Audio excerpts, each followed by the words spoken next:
everyone. We are going to start reading Prince Caspian. I'm very excited. Prince Caspian, remember, is really number 2. You should renumber your books if yours says it's some different number. I'll show you some of the copies I have and then we'll just start reading right away. Here's one. That is Peter fighting King Miraz. This is the set. On the back it says, I don't know if you can see this. It says, for copyright reasons, this edition is not for sale in the USA. At least it wasn't when it first came out. But somebody bought it in the United Kingdom, and then it came over here, and then I got it. I love the cover, and I love that back part. This is the one I'm going to read out of. There is one thing in here that's wrong, and when we get to it, I'll tell you what it is. It's got the same cover as this one does. And I would love to have a whole set of original books. This is not a first printing. This is a 5th printing, but these are the ones from Britain. So I want you to see in these books, on the inside, on these pages, every one of them had a map. So right here, it says Cair Paravel, and there's that little tiny piece of land. That's, as we start reading, you'll figure out what that is. That's the thing that had become an island. And then it has a picture right on the inside. And then all the other pictures are black and white. They're the ones that are put into this book and are colored. I'm just going to read you what it says on the inside of this dust jacket, okay?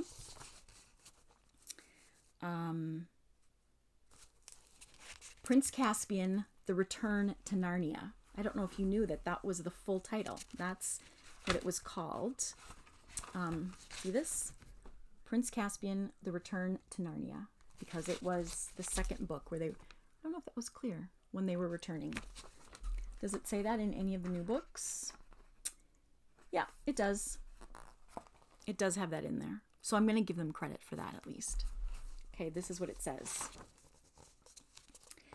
This story is the sequel to C.S. Lewis's The Lion, the Witch, and the Wardrobe. The 4 children who appeared in the first story again find themselves in the magic land of Narnia, where they had reigned as kings and queens, only to discover a state of war in progress. I'm not going to tell you what the rest of it says in there because I'll give the story away. Let me see if there's anything else on the back. No, I think that's all we'll read. Okay, here we go. Prince Caspian by C.S. Lewis, the second of the Narnian books. Once there were 4 children whose names were Peter, Susan, Edmund, and Lucy. And it has been told in another book called The Lion, the Witch, and the Wardrobe how they had a remarkable adventure. They had opened the door of a magic wardrobe and found themselves in a quite different world from ours. And in that different world, they had become kings and queens in a country called Narnia. While they were in Narnia, they seemed to reign for years and years. But when they came back through the door and found themselves in England again, it all seemed to have taken no time at all. At any rate, no one noticed that they had ever been away, and they never told anyone except one very wise grown-up. That had all happened a year ago, and now all 4 of them were sitting on a seat at a railway station with trunks and playboxes piled up around them. They were, in fact, on their way back to school. They had traveled together as far as this station, which was a junction, and here, in a few minutes, one train would arrive and take the girls away to one school, and in about half an hour, another train would arrive and the boys would go off to another school. The first part of their journey, when they were all together, always seemed to be part of the holidays. But now, when they would soon be saying goodbye and going different ways, everyone felt that the holidays were really over, and everyone felt their term time feelings beginning again, and they were all rather gloomy, and no one could think of anything to say. Lucy was going to boarding school for the first time. It was an empty, sleepy country station, and there was hardly anyone on the platform except themselves. Suddenly, Lucy gave a sharp little cry, like someone who has been stung by a wasp. "What's up, Lou?" said Edmund, and then suddenly he broke off and made a noise like, "Ow!" "What on earth?" began Peter, and then he too suddenly changed what he had been going to say. Instead, he said, "Susan, let go! What are you doing? Where are you dragging me to?" "I'm not touching you," said Susan. "Someone is pulling me. Stop it!" Everyone noticed that all the others' faces had gone very white.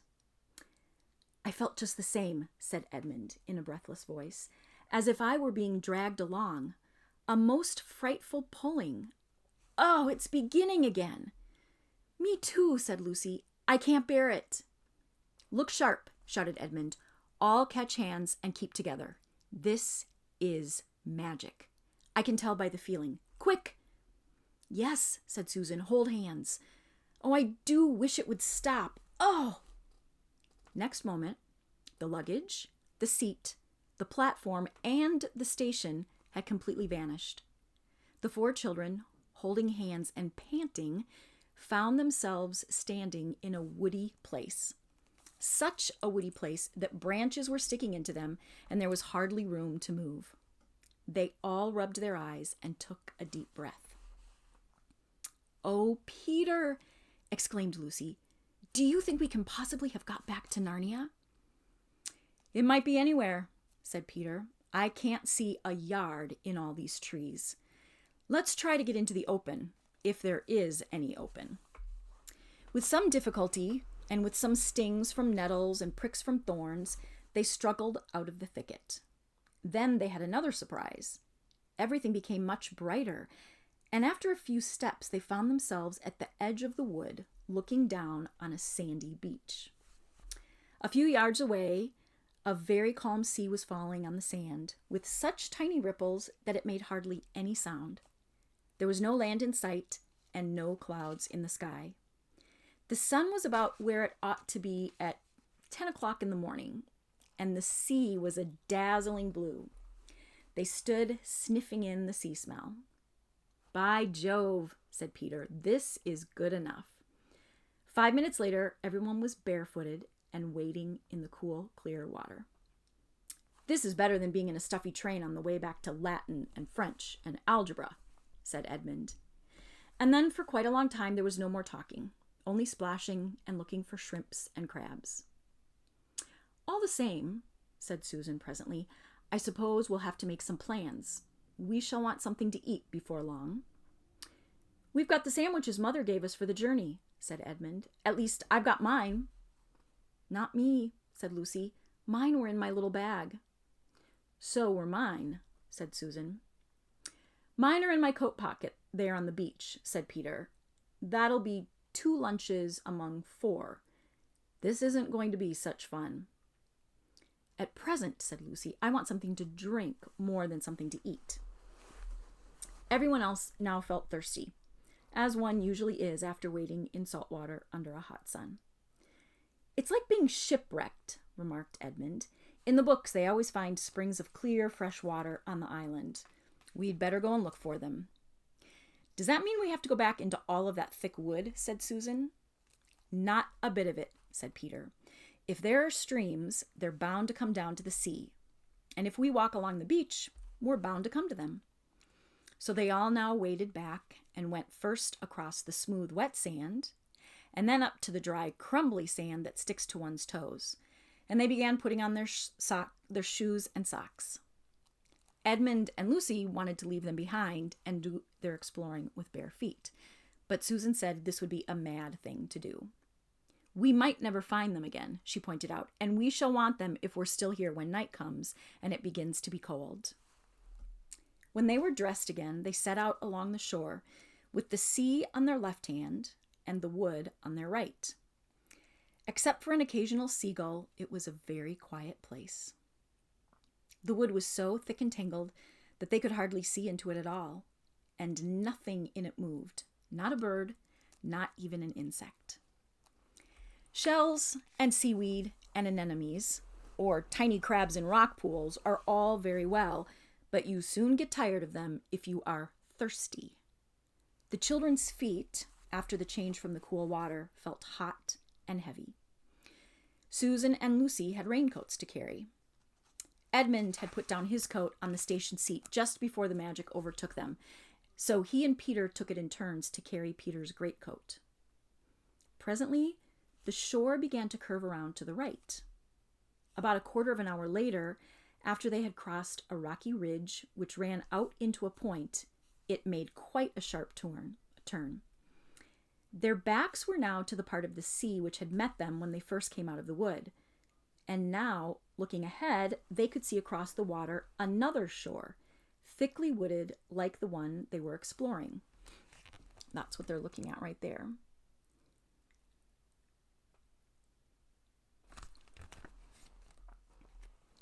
I wonder, is that an island, or do we join on to it presently? Said Lucy. Don't know, said Peter, and they all plodded on in silence. The shore that they were walking on drew nearer and nearer to the opposite shore, and as they came round each promontory, the children expected to find the place where the two joined, but in this they were disappointed. They came to some rocks which they had to climb, and from the top they could see a far way ahead. And, "Oh, bother," said Edmund. "It's no good. We shan't be able to get to those other woods at all. We are on an island." It was true. At this point, the channel between them and the opposite coast was only about 30 or 40 yards wide, but they could now see that this was its narrowest place. After that, their own coast bent round to the right again, and they could see open sea between it and the mainland. It was obvious that they had already come much more than halfway round the island. "Look," said Lucy suddenly. "What's that?" She pointed to a long, silvery, snake-like thing that lay across the beach. "A stream! It's a stream!" shouted the others, and, tired as they were, they lost no time in clattering down the rocks and racing to the fresh water. They knew that the stream would be better to drink farther up, away from the beach, so they went at once to the spot where it came out of the woods. The trees were as thick as ever, but the stream had made itself a deep course between high mossy banks, so that by stooping, you could follow it up in a sort of tunnel of leaves. They dropped on their knees by the first brown, dimply pool, and they drank and drank, and they dipped their faces in the water, and then they dipped their arms in up to the elbow. "Now," said Edmund, "what about those sandwiches?" "Well, hadn't we better save them?" said Susan. "We may need them far worse later on." "I do wish," said Lucy, "now that we're not thirsty, that we could go on feeling as not hungry as we did when we were thirsty." "But what about those sandwiches?" repeated Edmund. "There's no good saving them till they go bad. You've got to remember it's a good deal hotter here than in England, and we've been carrying them about in pockets for hours." So they got out the 2 packets and divided them into 4 portions, and nobody had quite enough, but it was a great deal better than nothing. Then they talked about their plans for the next meal. Lucy wanted to go back to the sea and catch shrimps, until someone pointed out that they had no nets. Edmund said that they must gather gulls' eggs from the rocks, but when they came to think of it, they couldn't remember having seen any gulls' eggs, and they wouldn't be able to cook them if they found any anyway. Peter thought to himself that unless they had some stroke of luck, they would soon be glad to eat eggs raw, but he didn't see any point in saying this out loud. Susan said it was a pity they had eaten the sandwiches so soon. 1 or 2 tempers very nearly got lost at this stage.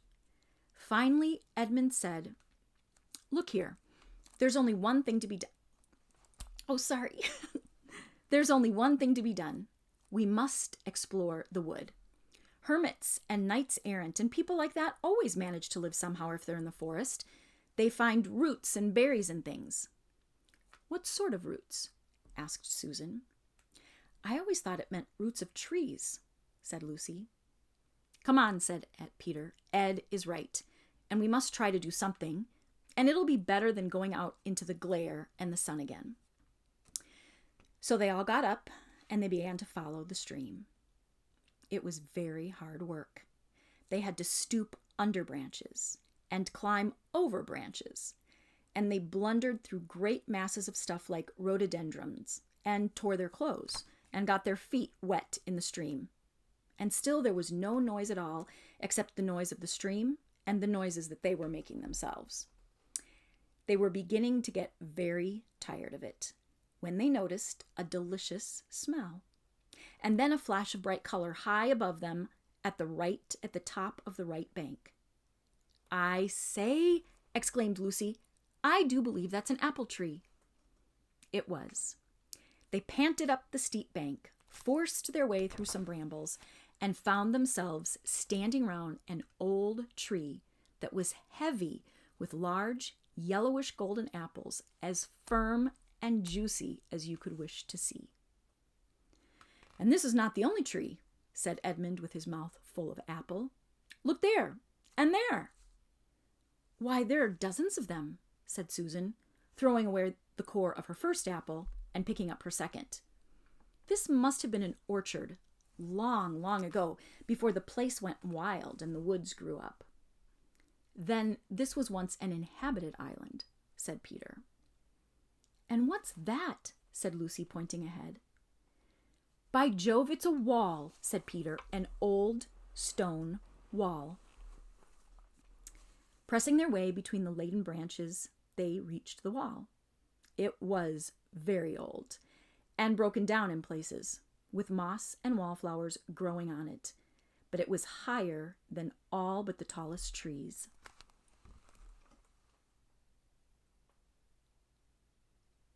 There they are in their regular English school clothes from many years ago. Most people in England don't dress like that when they're going to school today. They had to break some of the branches to get past, and when they had done so, they all blinked because the daylight became suddenly much brighter. They found themselves in a wide open place with walls all round it. In here, there were no trees, only level grass and daisies and ivy and gray walls. It was a bright, secret, quiet place and rather sad. And all four stepped out into the middle of it, glad to be able to straighten their backs and move their limbs freely. Chapter 2. The Ancient Treasure House. "This wasn't a garden," said Susan presently. "It was a castle, and this must have been the courtyard." "I see what you mean," said Peter. "Yes, that is the remains of a tower, and there is what used to be a flight of steps going up to the top of the walls. And look at those other steps, the broad, shallow ones, going up to that doorway. It must have been the door into the great hall." "Ages ago, by the look of it," said Edmund.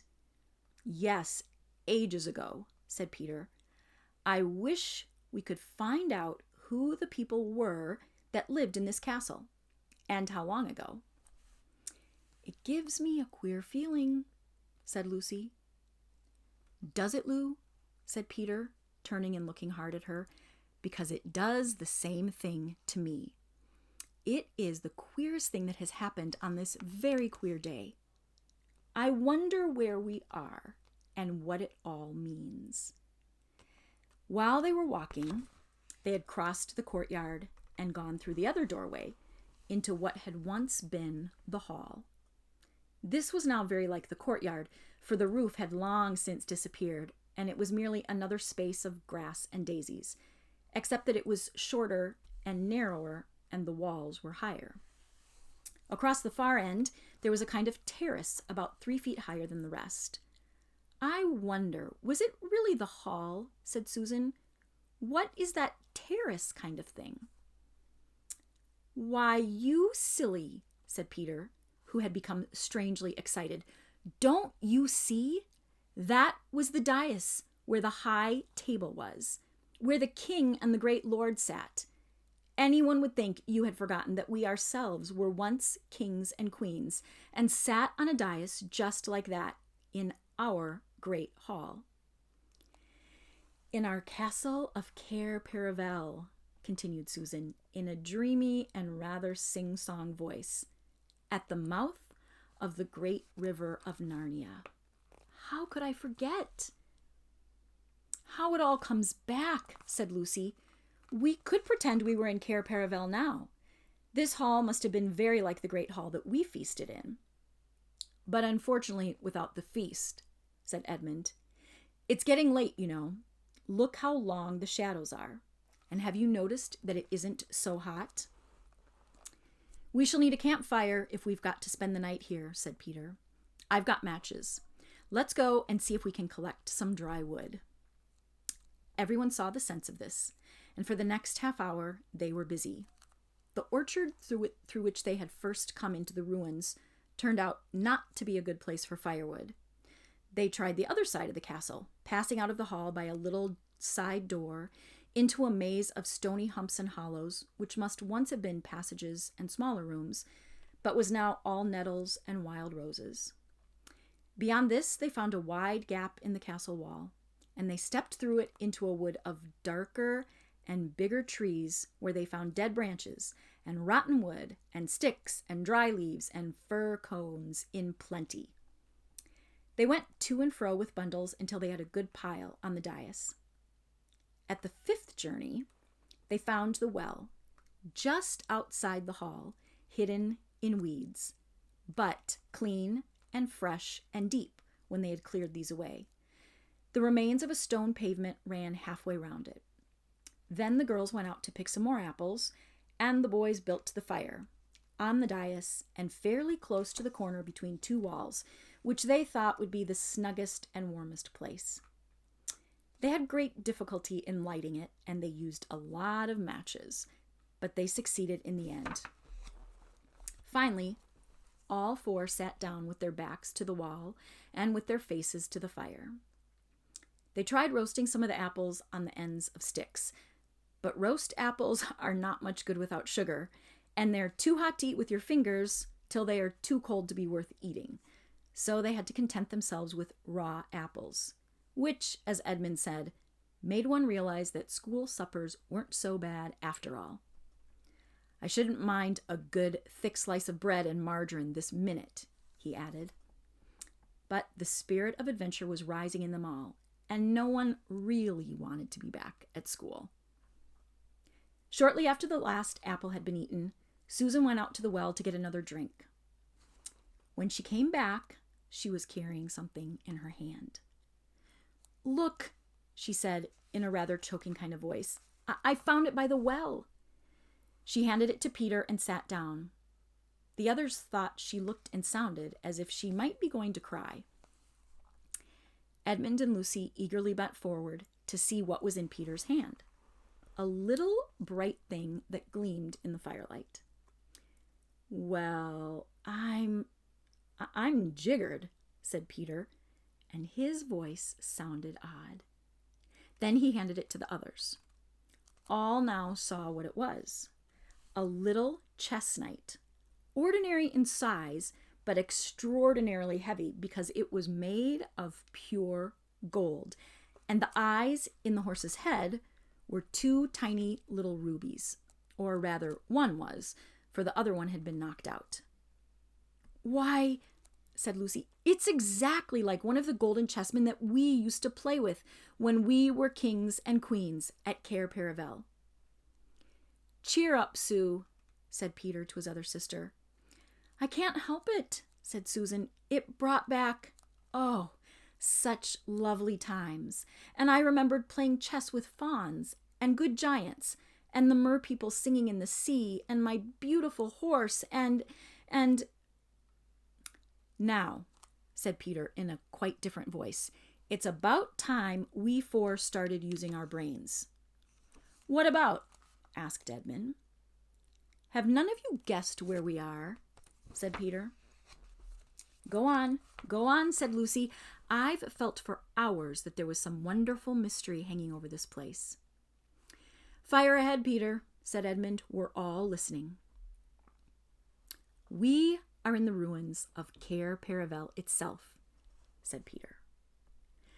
But I say, replied Edmund, I mean, how do you make that out? This place has been ruined for ages.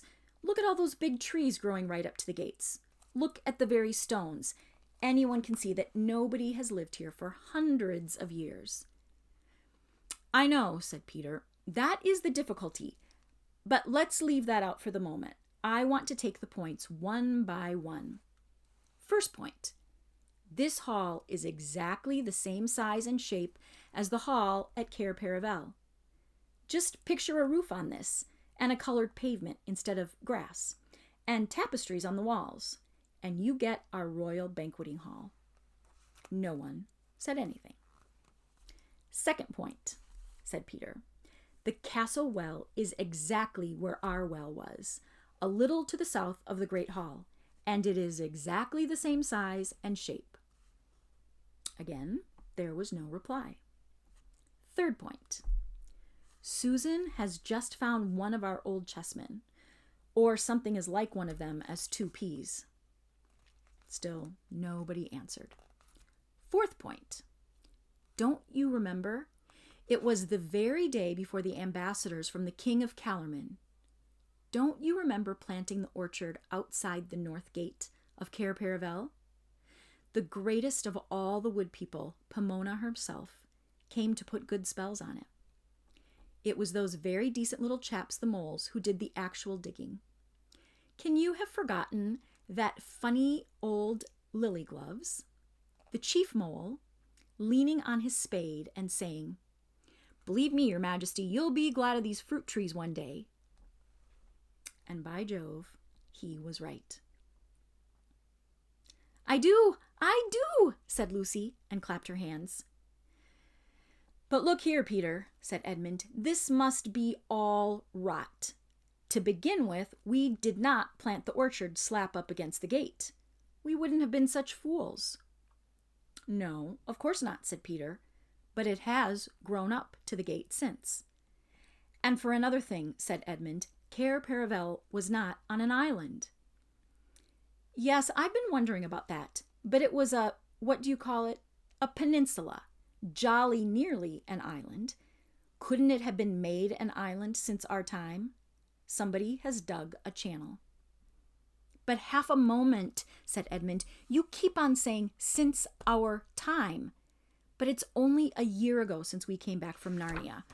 And you want to make out that in 1 year, castles have fallen down, and great forests have grown up, and little trees we saw planted ourselves have turned into a big old orchard, and goodness knows what else. It's all impossible." "There's one thing," said Lucy. "If this is Cair Paravel, there ought to be a door at this end of the dais. In fact, we ought to be sitting with our backs against it at this moment.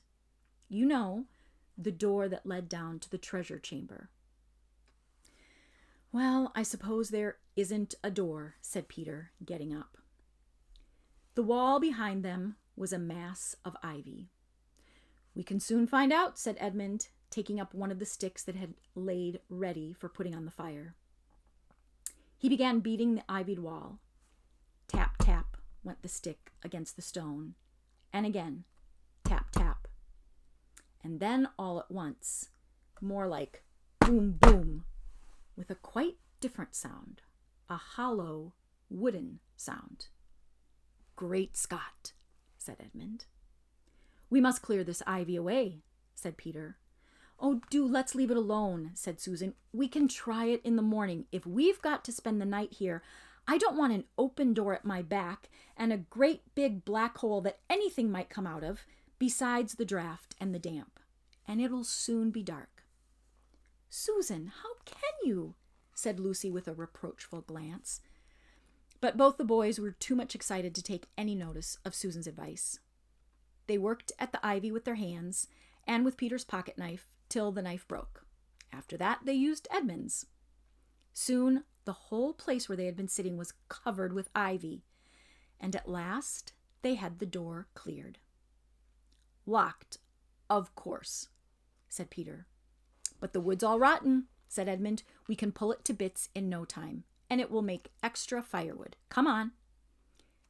It took them longer than they expected, and before they were done, The great hall had grown dusky, and the first star or two had come out overhead. Susan was not the only one now who felt a slight shudder as the boys stood above the pile of splintered wood, rubbing the dirt off their hands and staring into the cold, dark opening they had made. "Now for a torch," said Peter. "Oh, what is the good?" said Susan. And as Edmund said, "Well, I'm not saying it now," Edmund interrupted. "I still don't understand, but we can settle that later. I suppose you're coming down, Peter." "We must," said Peter. "Cheer up, Susan. It's no good behaving like kids now that we're back in Narnia. You're a queen here. And anyway, no one could go to sleep with a mystery like this on their minds." There they are, looking down into that dark, scary doorway.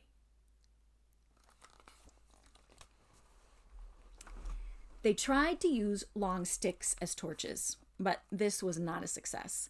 If you held them with the lighted end up, they went out. And if you held them the other way, they scorched your hand, and the smoke got in your eyes. In the end, they had to use Edmund's electric torch. That means flashlight. Luckily, it had been a birthday present less than a week ago, and the battery was almost new. He went first with the light. Then came Lucy, then Susan, and Peter brought up the rear. "I've come to the top of the steps," said Edmund. "Count them," said Peter. 1, 2, 3, said Edmund as he went cautiously down, and so up to 16. "And this is the bottom," he shouted back. "Then it really must be Cair Paravel," said Lucy. "There were 16. Nothing more was said till all four were standing in a knot together at the foot of the stairway. Then Edmund flashed his torch slowly round. "Oh," said all the children at once. For now they all knew that it was indeed the ancient treasure chamber of Cair Paravel, where they had once reigned as kings and queens of Narnia. There was a kind of path up the middle, as there might be in a greenhouse, and along each side at intervals stood rich suits of armor, like knights guarding the treasures. In between the suits of armor and on each side of the path were shelves covered with precious things. Necklaces and arm rings and finger rings and golden bowls and dishes and long tusks of ivory, brooches and coronets and chains of gold, and heaps of unset stones lying piled anyhow as if they were marbles or potatoes. Diamonds, rubies, carbuncles, emeralds, topazes, and amethysts. Under the shelves stood great chests of oak, strengthened with iron bars and heavily padlocked. And it was bitterly cold, so cold and so still that they could hear themselves breathing. And the treasures were so covered with dust that unless they had realized where they were and remembered most of the things, they would hardly have known that they were treasures at all. There was something sad and a little frightening about the place, because it all seemed so forsaken and long ago. That was why nobody said anything for at least a minute. Then, of course, they began walking about and picking things up to look at. It was like meeting very old friends. If you had been there, you would have heard them saying things like, "Oh, look, our coronation rings. Do you remember first wearing this? Why, this is the little brooch that we all thought was lost. I say, isn't that the armor you wore in the great tournament in the Lone Islands? Do you remember the dwarf making that for me? Do you remember drinking out of that horn? Do you remember? Do you remember?" But suddenly Edmund said, "Look here, we mustn't waste the battery. Goodness knows how often we shall need it. Hadn't we better take what we want and get out?" Oops, and get out again. "We must take the gifts," said Peter. For long ago, at a Christmas in Narnia, he and Susan and Lucy had been given certain presents which they valued more than their whole kingdom. Edmund had had no gift, because he was not with them at the time. This was his own fault, and you can read about it in the other book, the one that we just finished. They all agreed with Peter, and they walked up the path to the wall at the far end of the treasure chamber. And there, sure enough, the gifts were still hanging. Lucy's was the smallest, for it was only a little bottle. But the bottle was made of diamond instead of glass, and it was still more than half full of the magical cordial which would heal almost every wound and every illness. Lucy said nothing, and she looked very solemn as she took her gift down from its place and slung the belt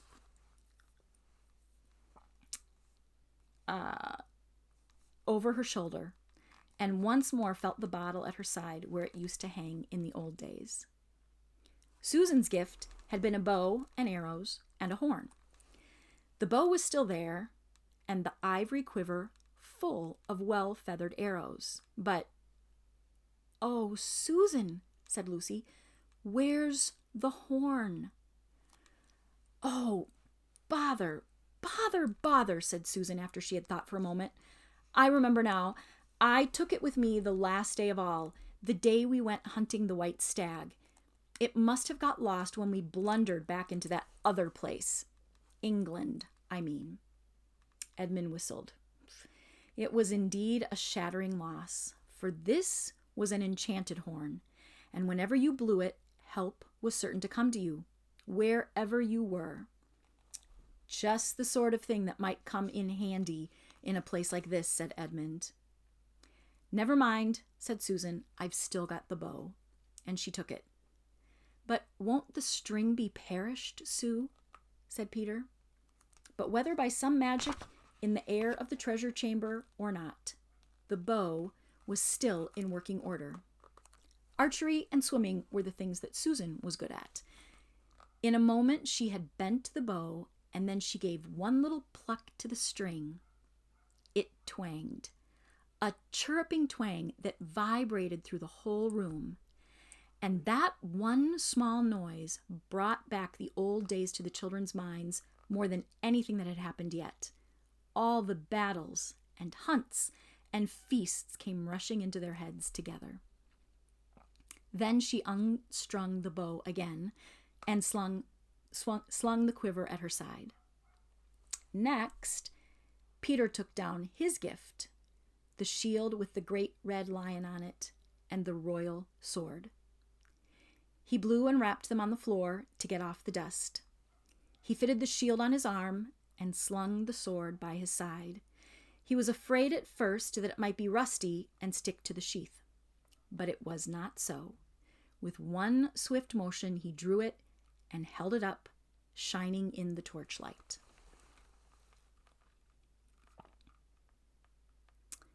The shield is green in that picture. It's supposed to be silver. Remember, we read about that in the last book. And can you see my necklace? It is that picture. It is the silver shield with the red lion on it and Peter holding it. So remember, he had just drawn and held up his sword, and it was shining in the torchlight. It is, sorry.